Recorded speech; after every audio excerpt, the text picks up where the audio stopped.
everyone, I am Mansi. Welcome to the Foodie.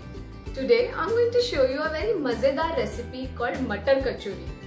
कचौरी है, fried तो होगी, but we'll try and make it a little healthier by using wheat flour instead of maida. So let's start. So in a mixing bowl plate we take the wheat flour. To that I'm going to add some salt. This is roughly about 1 teaspoon. And now I'm going to add some oil. This is about 3 tablespoons of oil. And now we are going to first make sure we mix well and then add the water to make the dough. So once the oil and the flour is nicely mixed, you can add the water and knead the dough. Now this doesn't have to be a very soft dough like a roti, but it has to be a puri like dough. So now our atta is ready. So we are just going to let it rest till we make our filling mixture. So here I have a mixer jar. In this I'm going to put our frozen peas. This is 2 cups. Now just one thing that I need to mention here, this is frozen. Even if you are using the regular matar, you don't have to boil them. You need to grind them kacha, and do not add any water to this. So let's grind this. So as you see, like, this is a very coarse mixture. Don't make it very pasty. Let it be thoda roughly ground, as you can see here. Now here I have a small pan to which I'm going to add just maybe like 1.5 tablespoon of oil. And I'm going to let the pan heat a bit. To that I'm going to add some jeera, about 2 teaspoons, and I'm going to let it splatter. So once the jeera is splattered a little, we are going to add the ginger chili paste and just cook it for 30 seconds.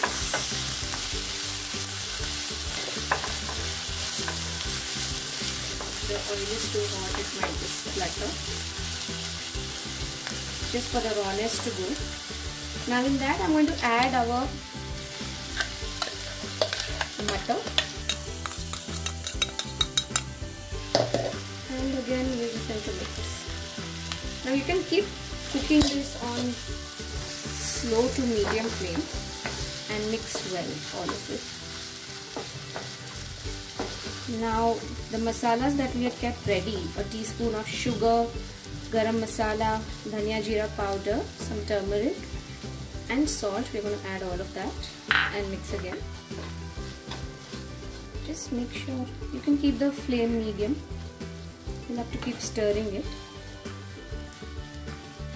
So I've been cooking this for about 3 minutes now, and we had some lemon juice ready, so I'm going to add that now.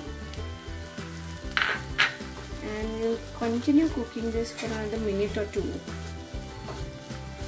So we've cooked this, and now I'm going to let it cool. This is cooked for about 4-5 minutes in total, and the mixture is absolutely ready. And we're just going to let it cool and go back to making puris for the kachori. We are going to roll them like thick puris. So if you do feel your dough is sticking, you can add some ghee. Mine is not, so I'm just going to let that be. And to that I'm going to add a spoon of the matar mixture. And see, there's no technique. Now you just have to close it. So bring everything, all the ends together. Okay? And just press gently close and roll and keep it flat. That's it.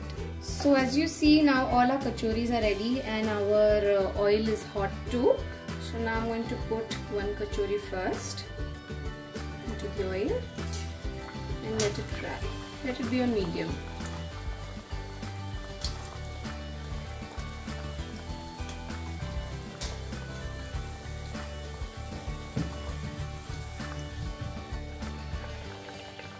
Don't cook it on very high flame or very low flame, just keep it medium.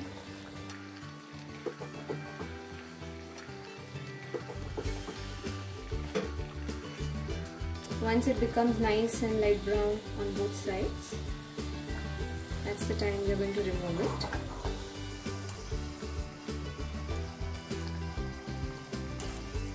So the first kachori is ready. So I'm just going to remove it on a paper napkin and fry the others. So you will need about 4 to 5 minutes to cook every batch of kachori, because you want to ensure it's cooked nicely from the inside as well.